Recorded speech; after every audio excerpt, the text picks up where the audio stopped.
This is Believe in Buckeyes. I'm Brian Browning. This is Chimdy Checkwell. We have a great show for you guys today because it is officially the off season. College started a couple weeks ago. NFL's there too. So yeah, I mean things are changing. Things are shaking up. And the biggest thing around Ohio State is the changes with our coaches. Last episode, we talked about losing a couple coaches, safeties coach, gaining a guy, losing a special teams coach. But we gained the offensive coordinator and Bill O'Brien coming straight from the New England Patriots. Man, you got some experience there. What you think about that hire?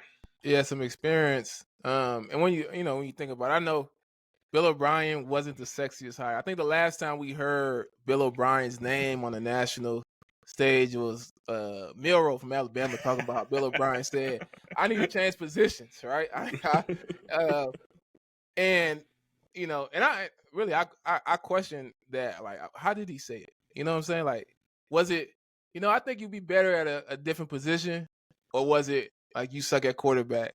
Don't do this no more. You know what I'm saying? Because how you say it matters. It matters. It matters. Right. That's right. That's right. High school wide receivers, I said, you're a good wide receiver, but if you play DB, probably could go play D1, maybe be able to make it to the NFL. You know what I'm saying? That's to me, that's positive feedback. But anyway, Bill O'Brien, when you think about what Ohio State needed, what Ryan Day was looking for, there was speculation about the head coach at Toledo as a potential option for offensive coordinator. And he's looking for somebody with experience, not just at calling plays, but experience in running the team. Because when it comes to Day, if I'm a leader, I want to hire for things that solve for some of the weaknesses, And if you're Ryan Day, do you really need another creative offensive mind, right? Ryan Day was a creative offensive mind 4 or 5 years ago, right? Then he brings in Fry to bring some more creativity to the offensive line in the run game. But what was missing to me all year, we talked about it all the time, in the run game, like the operation just doesn't seem right. The execution doesn't seem right. The structure doesn't seem right. And I think what Bill O'Brien brings to the table is more of that structure and the ability to allow Ryan Day to take a step back and begin to run the team as opposed to just locking in and trying to run the offense.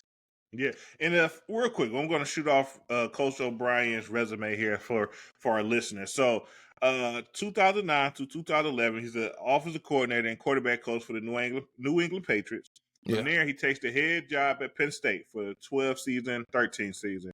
From there, he goes back to the NFL. He's the head coach for the Houston Texans from 14 to 20. From there, he takes a job with Alabama with Coach Saban as the offensive coordinator, seasons 21-22. And then this past season, he was the offensive coordinator and quarterback coach back with the New England Patriots. So we talking about a guy that, I mean, he's been doing it for a while at a high level, right? Yeah. I mean, all those teams that I called off, those teams won a lot of games. And I don't really recall the offense ever being an issue for most of those teams that I just kind of called off. Obviously, he eventually moved on for those jobs, whether he was terminated or was it retained or something of that nature. So he's still kind of been bouncing around. But, he's been doing it for a while. I think the thing I like most about that coach, the hire Bill O'Brien, like you said, what he's going to bring in to the run game for Ohio State, like some of those, just like I call them just bread and butter plays, where you just line up and you call these plays against the look no matter what. You've seen the Patriots do it for many years. Everybody knows Tom Brady and how great he was as a player and the quarterback and the championships that he won. Yeah. But the Patriots was never afraid to run the football. When you talk about Penn State, historically, they're never afraid to run the football. So he's going to be able to bring that in. I feel like that's something that Coach Day has been, I guess, kind of lacking. Like I say, just having those certain plays that you can just kind of go out there against a lesser opponent and just run these plays the whole game if you wanted to and just dare a team to stop you. And he's going to be able to go in there and install that day one, which has me excited. Another thing about it is some of the stuff that we see in our offensive line play, he'll be able to kind of help Coach Fry out in that and just really teach it the right way. So they know what to do in these situations when they come up in the games, when they have different looks, different fronts, things of that nature, how to count the box, just so we could be a better offense. And like I say, once again, just be able to execute hat on the hat, big boy ball, and get some people moved around and be able to kind of do that And for the team. everything you said, you talking about is like it's just structure, right? It's like Yeah. it's another level of maturity for this offense, taking that next step. And I know we love the Lincoln Rileys and the Cliff Kingsbury or whatever. We love Mhm. the high powered offenses, but what do we love more than that is winning. And if That's right. we watched a team in Michigan that didn't have the super creative offense. I remember there was an interview with Saban. He talked about how Michigan has they huddle every play. We're not used to seeing a huddle. Like we scrambled a little bit because we had to identify personnel and stuff, and they were coming out of a huddle. Like that's not new age offense. That's as old style as you can get, and that was the innovation. I think he brings that structure. Um, and I remember I tweeted out. I feel like there's some cracks in the foundation, right? And how you solve for that is you bring in someone who can hold guys accountable offensively, that is continuously trying to figure out how can we make sure that this operation continues to get better and better and better throughout the year.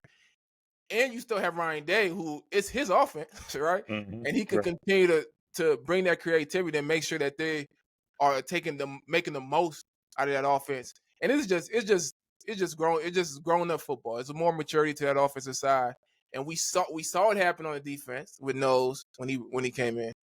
And it's much needed on the offensive side too. So I think it was a good hire. I understand people's feeling towards it, right?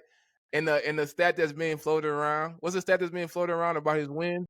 Yeah, so I gotta, yeah, I found this myself, so I'm kind of looking up information on Coach O'Brien. I'm like, okay, well, he's with the Patriots, with Alabama. How many Super Bowls did Coach Bill O'Brien win? I'm like, no, they keep talking about appearances. How many did he win? And it was like, yeah, zero. He didn't win any. Well, how about national? Surely Alabama with Coach Saban at least won one of those national championships, and he did not. So I'm thinking like, man, around all this success without actually winning it, is he possibly a jinx, man? Like I don't, I don't. I mean, I don't know, but it's kind of alarming that this guy's been around all this success, Yeah, all these Super Bowls and championships, but his team never got it done. Like that's interesting, man. yeah, it's interesting.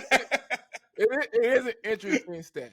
One is it's hard to win a Super Bowl. He did make it to a couple Super Bowls, Yep. and they didn't finish the job. But he also is only coaching one side of the ball. Like he really can't control all of the elements in the game, man. He can't control all the elements in the game. So at the end of the day, and you go back to Alabama 2022, they lost to Tennessee, they lost to LSU. Both times on offense, they scored. The defense couldn't stop the other team from scoring to win the game. LSU got a 2-point conversion to win in overtime. So, and what we tell Coach Day, hey, you gotta figure it out, man.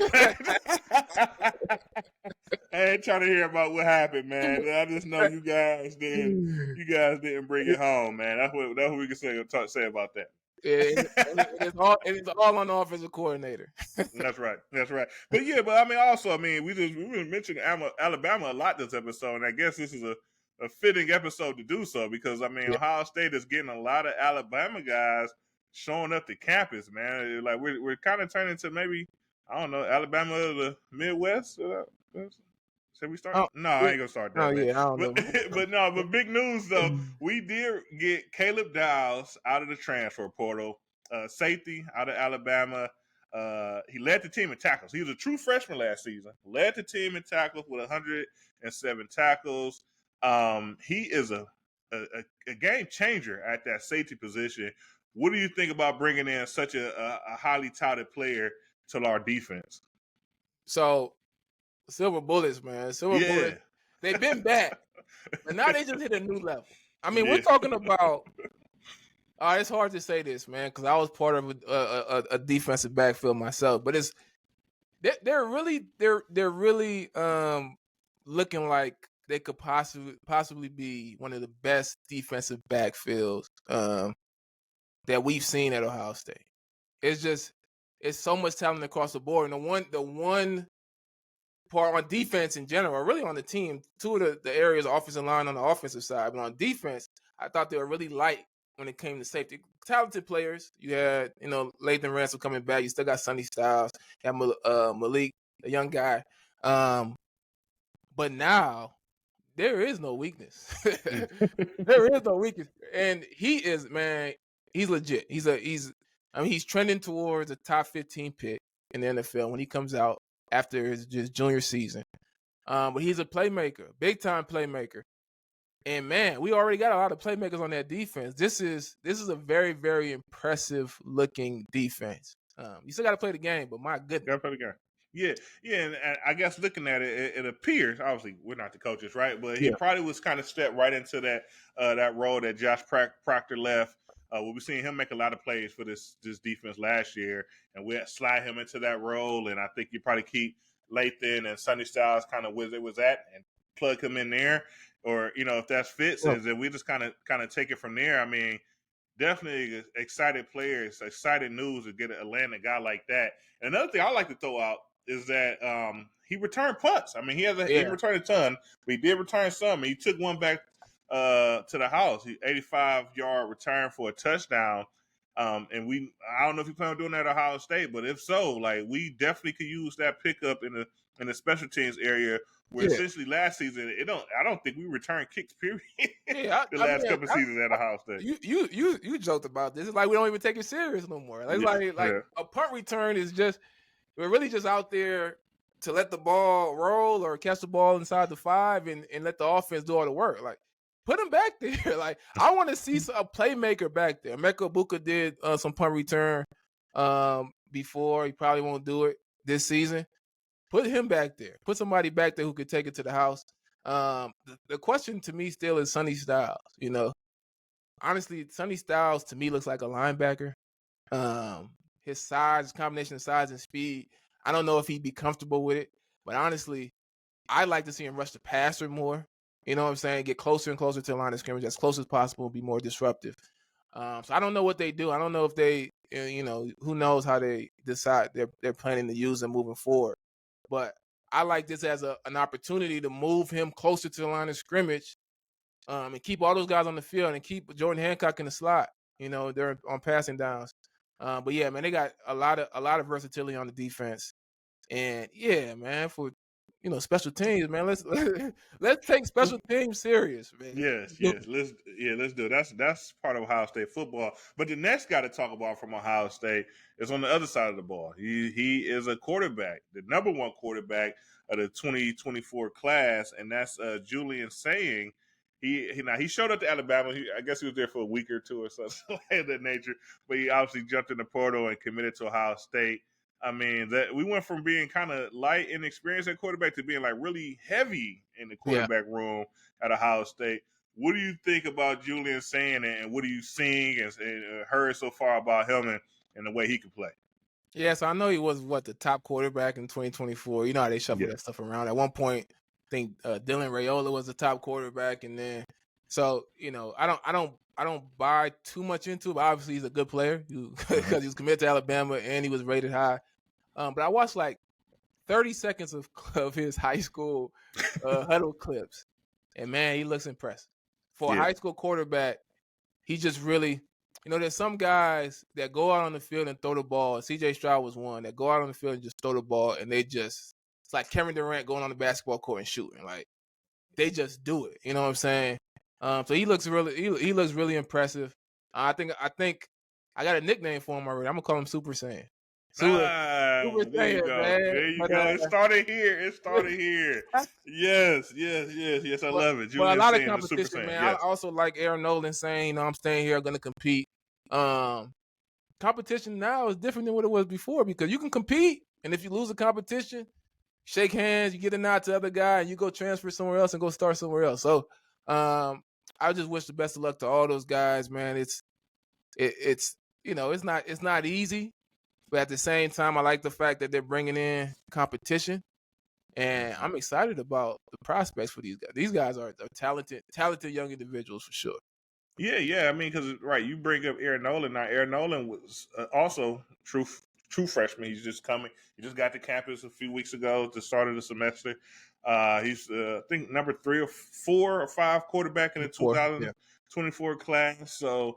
And we've been super excited, seeing what he could do in our offense as well. So, like I say, it's competition right away, and obviously that's going to make them much better players, right? I mean, you got a guy that has to learn everything right when you're learning it, right? Because obviously you got older guys in the room. You got Lincoln, you got Devin, Yep. you got Will Howard coming over with all his experience in college football.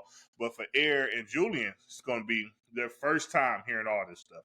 Their first time, leading a Ohio State, a Division I office, when it comes to practice and things of that nature. And just to know you got somebody kind of right there with you, you already know that these two are going to be like the best of friends, right? You already know after about a year, these two are going to be the best of friends because they're going to be going through all the hard times together, the bad practices, the good practices, learning from each other, certain things. And it's just going to be like, when it's going to come down to it, it's going to be like the best man win type of situation because it's going to take it. Obviously, this year we probably won't see them much, neither one of them, no matter how things go. And they just kind of get to come in, absorb, learn, grow, and just do a lot of things together to make themselves the best football players possible. And it's just exciting. I mean, it really is exciting to have two guys rated that high in the same position. You know it's going to be a battle for years to come. We're going to talk about it for years before we even get to really kind of play out. And it's just really, really good to see for the Ohio State team. What I hope for these young players, multiple 5-star, multiple talented young players coming in at the same time, I hope that at Ohio State they just do a good job of developing players. Do a good job of developing players. I don't care, all positions, so that you can continue to get multiple players coming in. Because at the minimum, if I can come to Ohio State, maybe I go there 1 or 2 years, I develop, I continue to improve. I don't win out. I don't win the competition. I have to end up transferring somewhere else. At least I could say I came here, I learned here, I developed here. I ended up playing somewhere else, but I'll go tell the next kid that's considering where to go. Don't be afraid to go compete at Ohio State because even still, you'll be able to develop, you'll be able to compete, and everybody around the country will know when I leave here, I'm going to be ready to go, right? So you'll still have your opportunity to go play elsewhere. That's what I hope for all of these young guys coming in and embracing the competition. Yeah, that's for sure. So obviously, like I said, I mean, we're definitely not Alabama or the Midwest. We're talking about a couple guys. We got Seth, but that was before Coach Saban decided to retire. But with Nick Saban retiring, it's like a tracking article. I think they have lost about 10 young players, kind of jumped into the transfer portal since that decision. Obviously, they decided to bring in a good coach, Kalen DeBoer, who just led the Washington Huskies to a national championship game. So they brought in a guy with a good track record, more or less. But there has to be some type of power shift that's happening in college football, and especially in the SEC with a guy like Nick Saban deciding to call it a career. What's your thoughts on that? And are you expecting maybe another school to arise due to this transition in the SEC? Yeah. So initially, I thought with Saban leaving, that concentration of players out of the Southeast going all to this one school will disperse across the SEC. You see a little dispersal with guys decommitting and leaving, going to Ole Miss, going to LSU, Georgia, etc., Ohio State. But honestly, I really think somebody else emerges to be not necessarily the Alabama because they may not have Saban, but I think Texas kind of really emerges as one of the top two. So I think it's still going to be a top heavy conference. And the one with the deeper pockets, the one with the best structure, just emerges. And I think that's what it comes down to because, you see it with those players like Downs, like saying, the coach they wanted to play for leaves, and they go back to their second option, which was Ohio State. These kids understand in today's world, if it doesn't work out, I could go somewhere else. So I'm going to go maximize the opportunity at the best school possible. And honestly, I think that consistency is going to probably shift more to like a Texas. Georgia's already there, obviously. Right. And I think the SEC continues to be what it is, where the third and fourth school continues to shift year in and year out. And that's what it is. There's not going to be another Nick Saban. I think Kirby Smart probably is the closest at this time. Right. So yeah, it's just a shifting of the landscape, really. Yeah, I mean, there's no really replacing a Nick Saban, right? I mean, you just look at his resumes from like since he went back to Alabama and kind of started his career there. I mean, it's like literally makes him.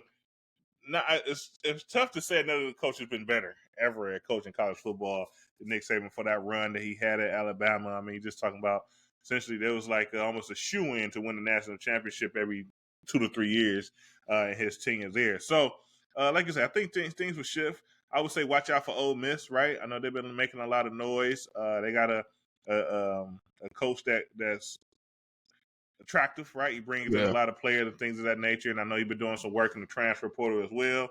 He also been picking a little bit of Ohio State and their NIL spinach. So, all funny games, right? But, I just watch out for them. Obviously, they always been competitive offensively for things they could do over there. And also we got one of his guys too. We got Justin's coming in from Lane Kiffin School, so he probably a little bitter.